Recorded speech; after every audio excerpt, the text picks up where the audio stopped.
So today, Nigeria is celebrating its 65 Independence Day. For 65 years of independence,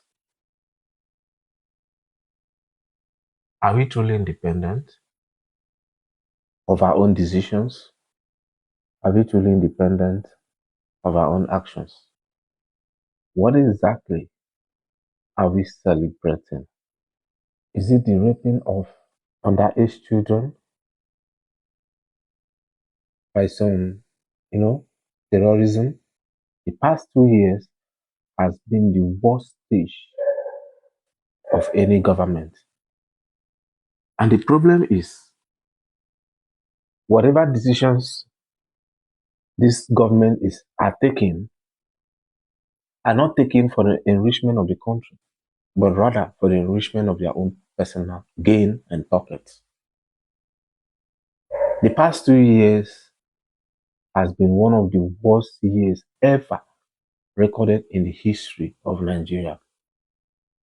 Now, I remember, growing up, you found out that in a day like this, when it comes to 7 a.m., because that is when the president is known to broadcast. Everybody, every student is willing to listen to the president broadcasting.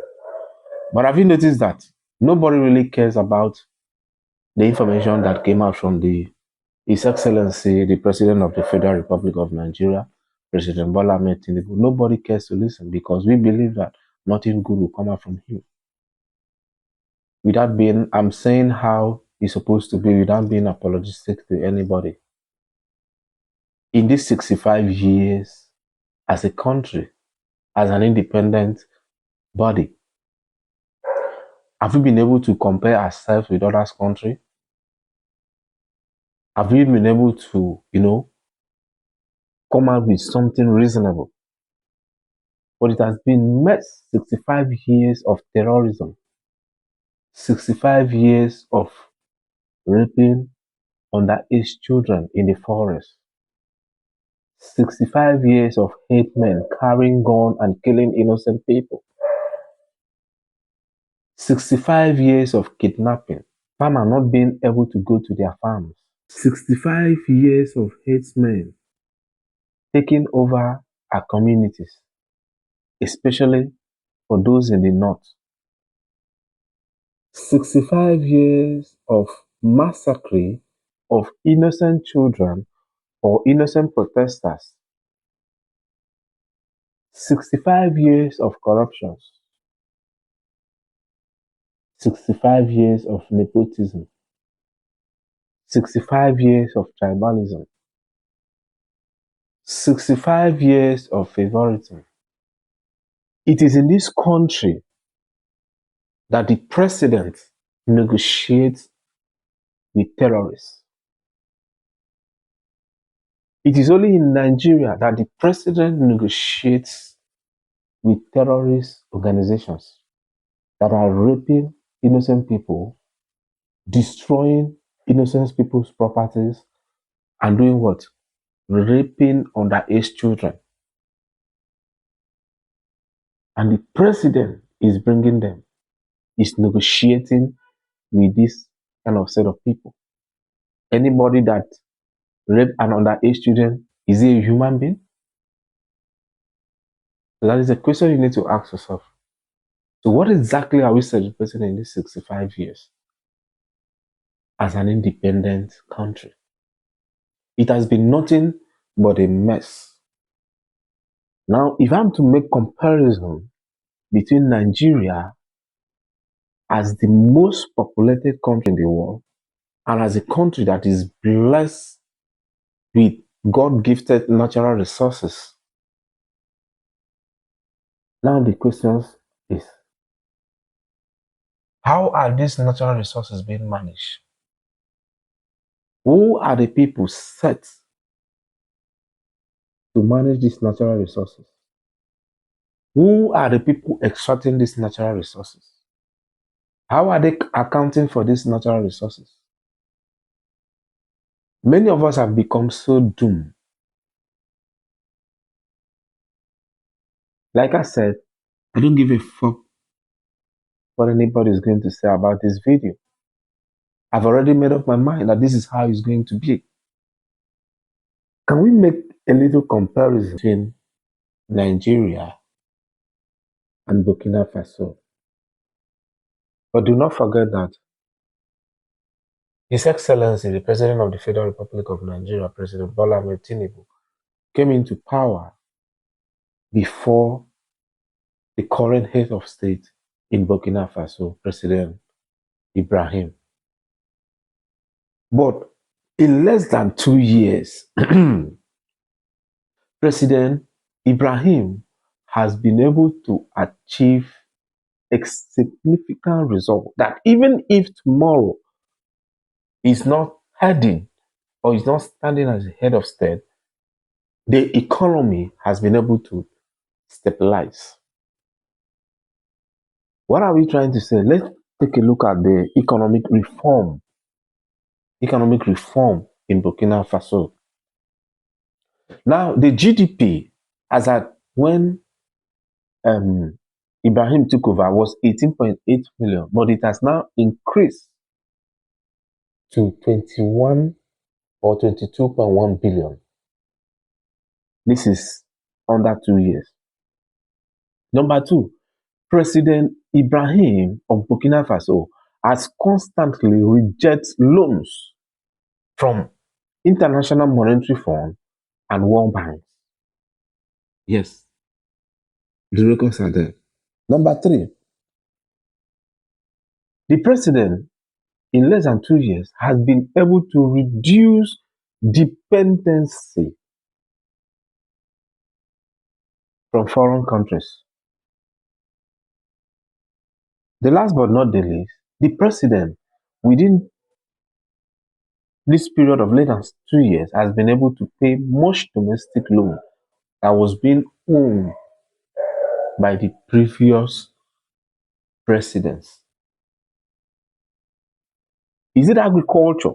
There has been a significant increase in crop productions,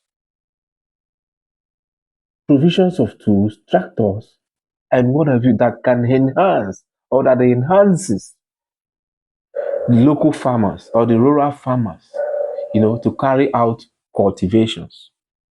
This is to say that Burkina Faso have shifted from subsistence farming to mechanized systems of farming. They are now, exporting their product to other African countries.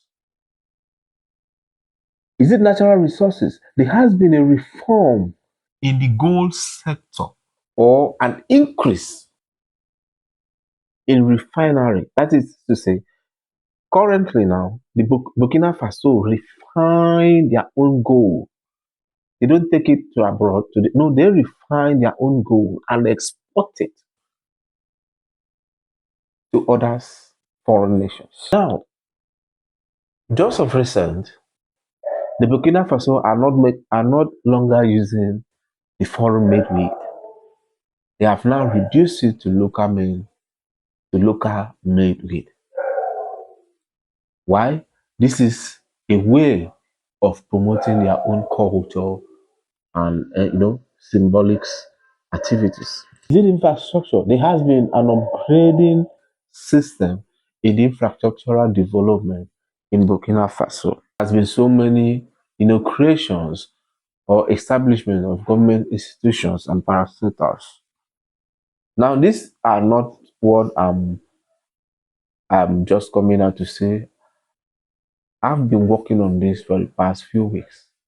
I've been trying to, compare some African countries, of their president that took over, within the range of 2 years and what they've been able to achieve, the economic policy they've been able to implement, and how they are, monitoring those policies to ensure that it promotes the economy of their countries or of their different countries. Are you aware that the former salaries of ministers and parliamentarians were cut down by 30%? Yes, were cut down by 30% in Burkina Faso. And the salary of civil servants was being increased by 50%.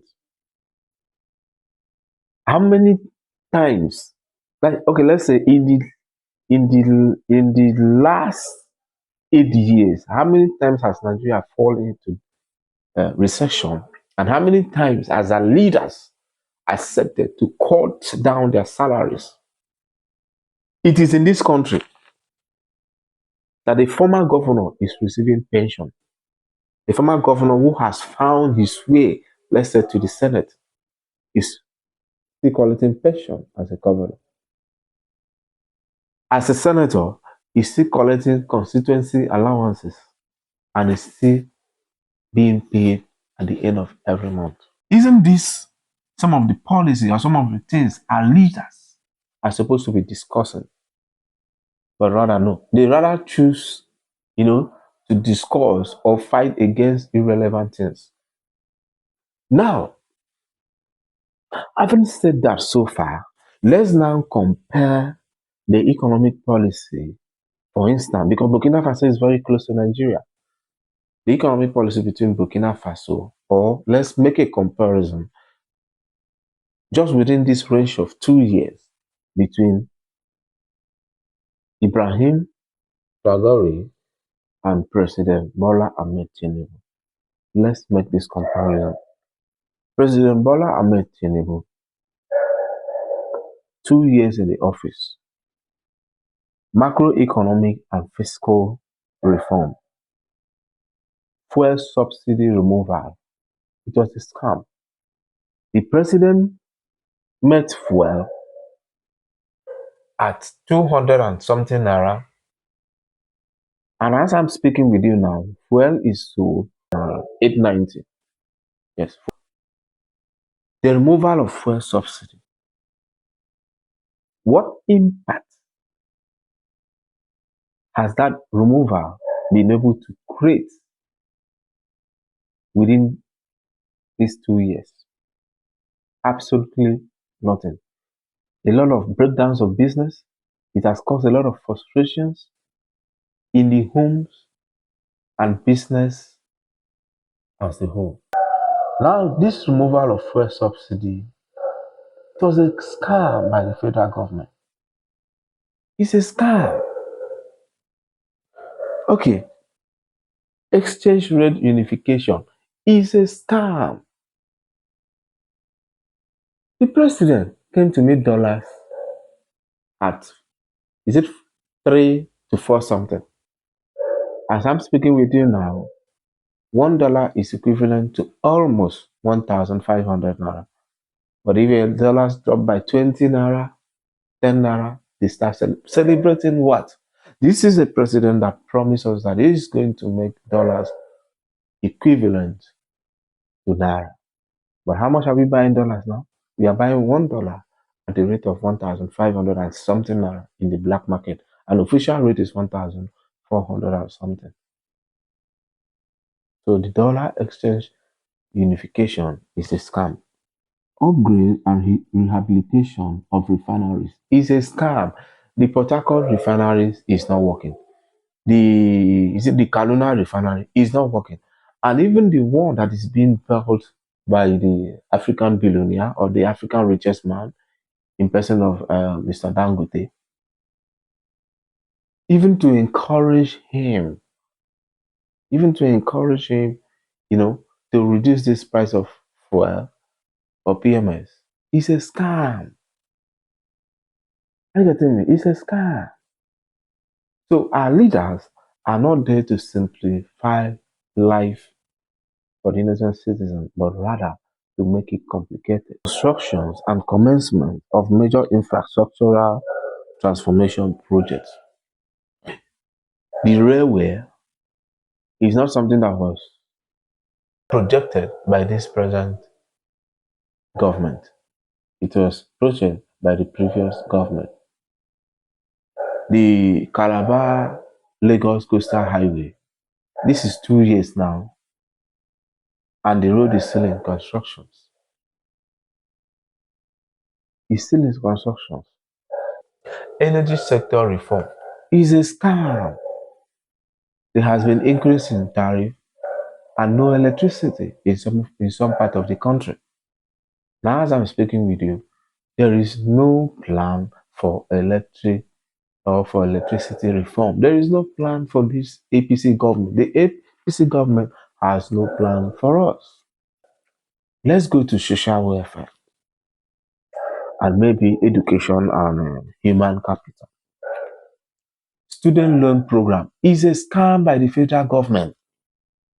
Why Burkina Faso is granting free tertiary education to its citizens, yeah, the government is claiming that they are providing loans, to students to go to school. That is a scam by the politicians.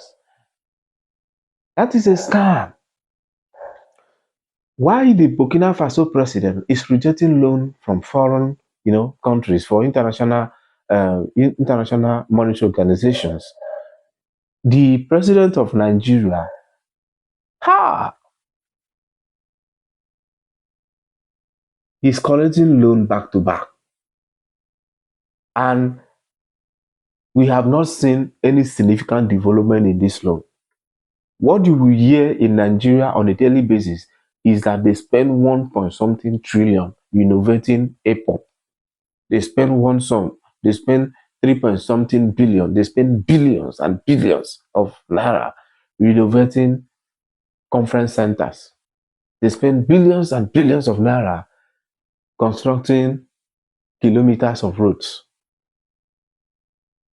That is the only thing you hear in Nigeria.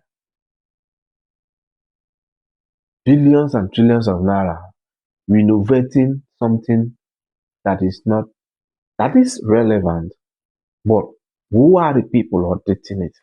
Let's come back to security. Has there been security challenge in Burkina Faso? Yes,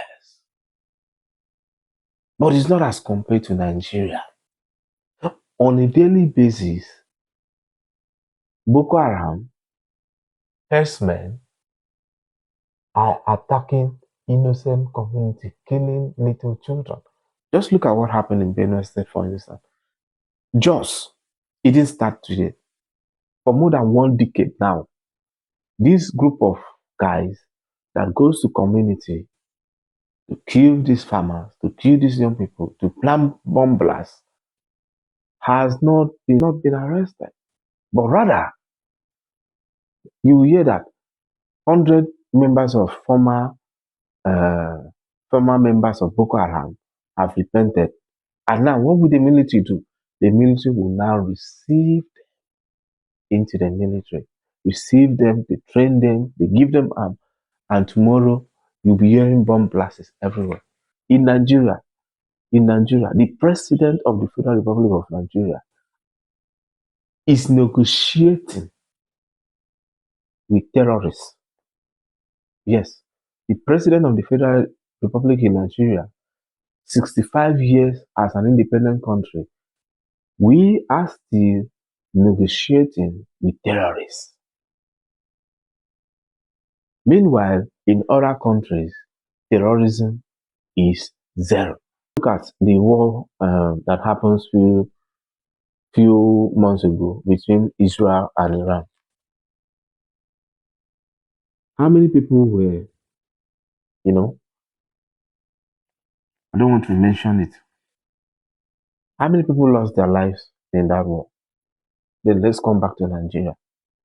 In Nigeria, are the innocent citizens planning war with terrorists, planning war with Boko Haram? And this is when you start asking our security agencies, what are their functions? What are the functions of the army? I know it's not easy. But it is a disgrace. It is a very big disgrace to the Nigerian army that every year, have you taken a look at the budget of the Nigerian army? Why is it that the terrorist organizations are having more advanced equipment than the Nigerian army? Nobody in Nigeria, nobody is accountable to anybody. Everybody, all our leaders, it does what they like. In Nigeria, a one senator is accompanied by army, TSS, police, bodyguards, and all the security you can think of. A one senator is accompanied by so many security agents. Then what happened to the ordinary man that is living on the street? Is it not few days ago that one of these, what is her name? What is the name of this girl from Arise TV? You know, we are hearing that where she's staying was being robbed and she has to jump. We keep on asking ourselves, has it gotten to this stage? What are these people doing? What exactly are they doing? These are a bunch of jobless people that comes into power. Most of them have no working experience, but they are made directors in ministries. Yes, most of them have made directors in ministry, commissioners, ministers. Most of these people have no working experience. Then you now tell me that a grown-up man who has no working experience but has gotten an opportunity, to serve in the government, the person, in fact, they believe that that is the right time to establish themselves. So all the money that was supposed to be meant for the development of the country, they siphon it. This is the stage in Nigeria currently. That people who have not been either in the public or the private sector for once are the ones leading us. Yes, it's an appointment, no doubt. But what has been their significant contribution to the society? What has been their significant contribution, to their ministerial appointments? Nothing. Absolutely nothing. Nothing. Because everyone is just there to get his or her own cut. So when you get your cut, so far as it doesn't affect your family, you're very okay with it. So I am making this video appealing to the President of the Federal Republic of Nigeria, His Excellency President Bola Ahmed Tinubu. Your Excellency, sir, you have everything every human being on earth is supposed to have. You were the former local government in Lagos State. From there, you raised to the former governor of Lagos State, and you were one time a senator representing Lagos State or the West. And now you are the President of the Federal Republic of Nigeria. Your Excellency, sir, we expected you to do more. The suffering in this country is too much. The suffering in this country is unbearable. Your ministers are not working. Your PA are not working. The senators are not fulfilling their responsibility in their various constituencies. What do you mean by coming to give people in your constituency machete, knife, wheelbarrow? What is the meaning of that?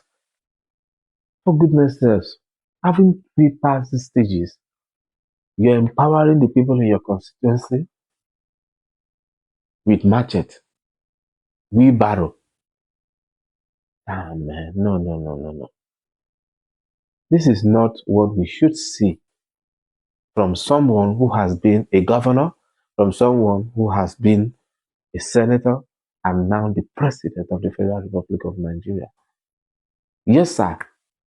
We appreciate all what you do, by increasing the allocation, the federal allocation to various states. But the problem is they are not working. It's only few governors that is working and senators. Majority of them there are just, squandering our resources. Now let me ask, who are the people monitoring our natural resources? or the movement of our natural resources away from this country. Who are the people in charge? Who are the people in charge of mining in a various states? Yes. Who are the people handling this license? What revenue are they reporting to the government? So these are the questions we need to ask ourselves. And these are the questions you in those communities that these natural resources have entered, these are the communities we need to ask ourselves. Delta State produce the richest or the biggest revenue in the history of Nigeria. Yes. But Delta State is, is nothing to write home about. The community where these resources are taken, they are suffering. They are pleading that your economic policy seems to be good, but we are not benefiting. But rather, the people in charge of this policy or the people you've placed, to monitor this policy, the politicians in charge of this policy are the one benefiting them with their families. So please, sir, we plead that these 2 years has been the worst year in the history of leadership in Nigeria. And I believe that in the next 2 years, before the general election, that they can still do something. Thank you, Your Excellency. Happy Independence Day, Nigeria.